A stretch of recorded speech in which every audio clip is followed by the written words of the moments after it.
Started that day, we were going to go to the Shanxi Historical Museum, but unfortunately there were too many people in line, so we decided to catch a bus and go to the see the Terracotta Warriors.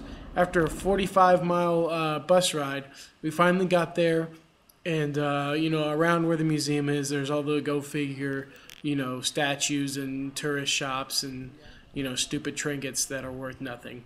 But anyway, when we finally got there, it was just an amazing sight. This pit right here, the most famous pit, holds about 7,000 warriors, most of whom are still intact.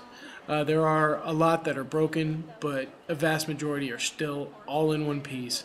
It was just really amazing because every single soldier is molded after a different person. They have different types of hair on their head and facial hair and shoes, armor, clothes. I mean, just about anything you can think of. It was a really amazing experience just to be there and see the broken warriors, to see the ones that had been restored and put together, and to see the ones that had survived after thousands and thousands of years.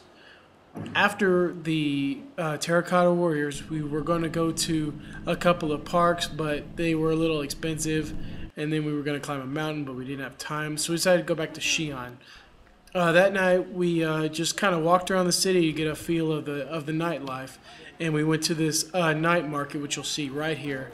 And apparently, it's very famous here in China. But being a foreigner, I don't really know.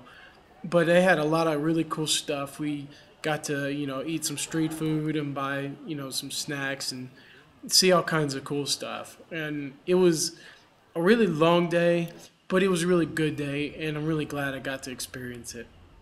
The next day, we went to the Shanxi Museum, finally.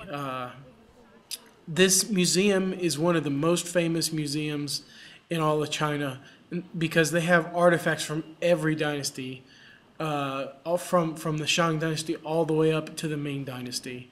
And they had stuff like old money, Buddhist art, Buddhist statues, ceramic work, metal work, bronze work. I mean, anything you can think of, they had it, really. I mean, it was, for me, being a person who studies history, it was just completely unparalleled. I'd never seen a museum like that.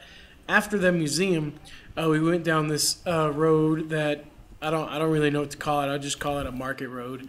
They had tons of people, just selling random stuff like calligraphy, stupid trinkets and fruit, and I mean, really whatever you could think of. It seems to me like sometimes China's just one big shop. On the right here is the city wall. After that market, we went to these parks that they had around the city wall.